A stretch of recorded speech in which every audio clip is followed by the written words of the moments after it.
بھائی کہاں سے روایت آ گئی؟ حضرت عبداللہ ابن عمر کو کھیل رہے تھے گلیوں میں اور انہوں نے کہا تم تمہارے غلام ہو. اللہم انی اسألک علما نافعا ورزقا طیبا وعملا متقبلا. بھائی جب خشیت والا اوپر بیٹھا ہو نا سیٹ پر تو نیچے والوں کے دلوں میں خود ہی خشیت پیدا، اور جب اوپر ہی ڈاکو بیٹھ جائے تو نیچے والے سارے کہتے ہیں لان دیو اگلے نہیں تھے اسی کیوں اسی بھی انجی. بھائی صاحب یہ خشیت کا معاملہ یہ ہوتا ہے جن دلوں کو خدا خشیت عطا کر دے، بولو سبحان اللہ. سیدنا عمر فاروق رضی اللہ تعالیٰ عنہ کو خدا نے یہ عطا کیا تھا، آپ کے دل پر ہر وقت خشیت تاری رہتی تھی. اور ایک دن آپ کہنے لگے کاش کہ میں کوئی تنکا ہی ہوتا، کوئی ادلا بدلا ہی ہو جاتا کام، کوئی نہ پوچھ گچھ ہوتی نہ کچھ ہوتا، حساب کتاب ہی نہ ہوتا. خشیت باری تھا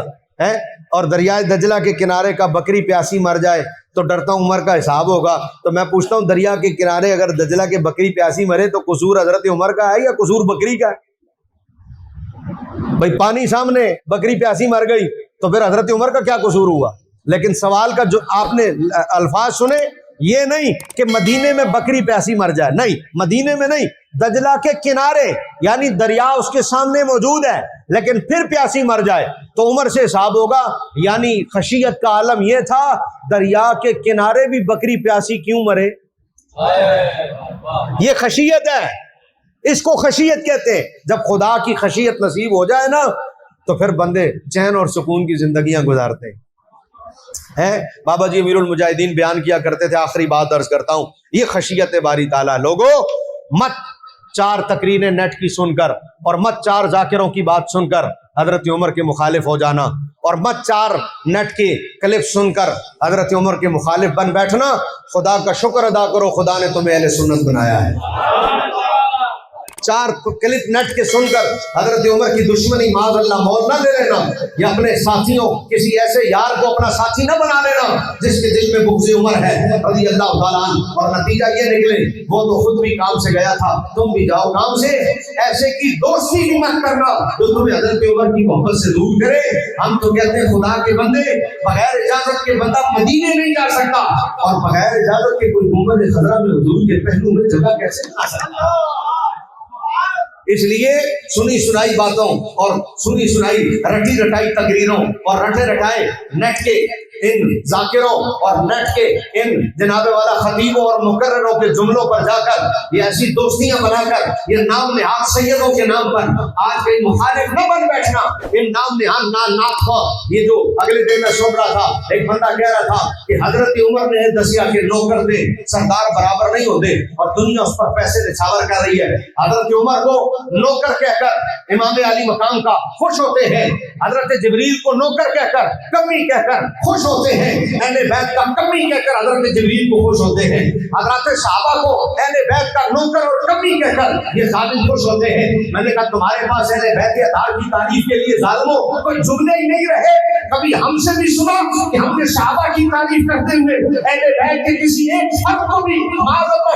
اللہ کبھی ادنا دکھایا ہو. تمہارے پاس تمہارا سودا بیچنے کے لیے ہے ہی نہیں، تم سب کرائے کے ٹٹو ہو، اس لیے تم کسی سے مانگ کر لاتے ہو. تمہیں بولنا اس لیے پڑتا ہے کہ تمہارے اپنے پاس کچھ ہے ہی نہیں، کیونکہ تم نے اعلیٰ حضرت کے در سے دوری اختیار کر دی ہے. تمہارا اپنا کچھ ہے ہی نہیں، تمہیں اہل بیت کی تعریف کے لیے مجبوراً صحابہ کا اختلاف کرنا پڑتا ہے. تمہارا منزل تبھی دکھتا ہے، تمہارا سودا تبھی دکھتا ہے، تمہیں نذرانے تبھی ملتے ہیں، تمہیں مال تبھی ملتا ہے، تمہاری بلے بلے تبھی ہوتی ہے. خدا شاد و آباد رکھے اہل سنت کے اس بچے کو جو رضا کے در سے چنا ہے. جب وہ اہل بیت کی تعریف کرتا ہے تو بغیر صحابہ کے منہ سے، اور جب صحابہ کی تعریف کرتا ہے تو بغیر اہل بیت کے منہ سے کرتا ہے.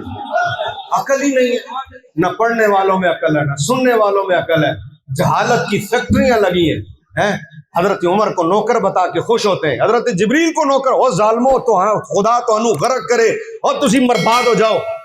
حضرت جبریل کو کمی کہتے ہو، استغفر اللہ العظیم، استغفر اللہ، پتہ ہی نہیں ہے. اور اتنے خوش ہوں گے کمی کہہ کر حضرت جبریل کو، حضرت ابو بکر و عمر کو اہل بیت کا کمی کہہ کر. لعنت آئی اس سوچ اور فکر پر کیا حضرت علی نے بھی کبھی کہا ہے کہ ساڈے کمین؟ ایک جھوٹی روایت پکڑ کے پتہ نہیں کہاں سے لے آئے حضرت عبداللہ ابن عمر،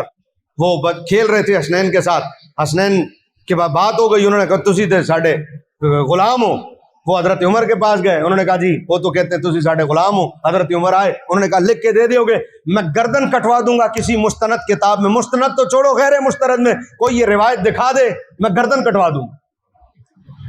کوئی مائی کلال دکھا دے کہ کہاں، او بھائی جب حضرت عبداللہ ابن عمر کی عمر تھی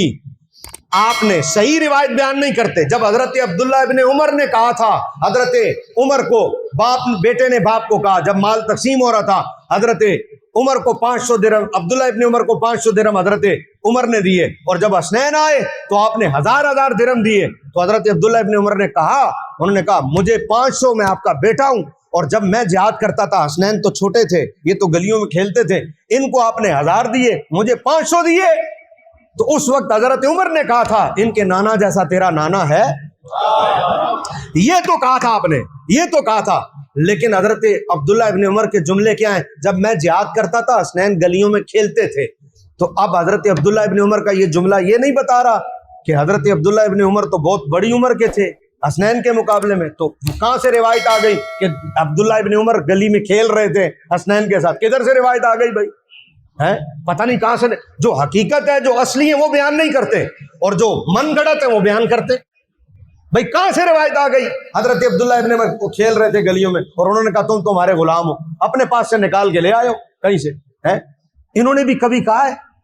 یعنی غلامی ثابت کرنا کے لیے کہ اہل بیت کی شان بیان کرنے کے لیے صحابہ کی غلامی ثابت کر کے اہل بیت کی شان بیان کرنی ہے، قرآن حدیث نہیں ہے بیان کرنے کے لیے۔ کبھی مولا علی نے خود کہا ہے، کبھی حسنین نے خود کہا ہے ابو بکر عمر کو، ان سے کوئی روایت ملتی ہے؟ اپنے منہ کی کرتے ہو، کوئی ان کے منہ کی ایک لاؤ، تم ان کے منہ کی ایک نہیں لا سکتے، ہم ہزاروں دکھا سکتے ہیں جہاں انہوں نے یہ کہا ہے کہ ان کا مقام و مرتبہ کیا ہے۔ اس لیے دوستو ان کے پاس اپنا کچھ نہیں، اپنے عقیدوں کو بچاؤ، یہ دور حاضر فتنوں کا دور ہے، تباہی پھر جائے گی آپ کے عقیدے کی، اعلیٰ حضرت سے جڑ کے رہو، بچت کا ایک ہی رستہ ہے۔ لو بھائی بات ختم کرتا ہوں، حضرت عمر رضی اللہ تعالیٰ، خشیت باری تعالیٰ کا عالم یہ ہے، ایسی خشیت دل برداری ہے، ایسی خشیت دل برداری ہے، راتوں کو اٹھ اٹھ کر روتے ہیں حضرت عمر رضی اللہ تعالیٰ، راتوں کو اٹھ اٹھ کر، دریائے دجلہ کے کنارے بکری پیاسی مر جائے، تو پھر جب خشیت دل پر یوں تاری ہوتی ہے نا، تو رات کا وقت ہوتا ہے، حضرت عمر جلال، حضرت عمر دورہ کر رہے ہوتے ہیں، تو ایک کمرے گھر سے آواز آتی ہے بیٹی دودھ میں پانی ڈال دو، دودھ میں پانی ڈال دو، تو بیٹی کہتی ہے نہ دودھ میں پانی نہیں ڈالنا، آپ نہیں جانتی عمر کی حکومت ہے۔ تو دوستو جب رعایا کے دل میں بھی خشیت تب پیدا ہوتی ہے جب حاکم کے دل میں خشیت پیدا ہو، اور میرے حضور نے فرمایا،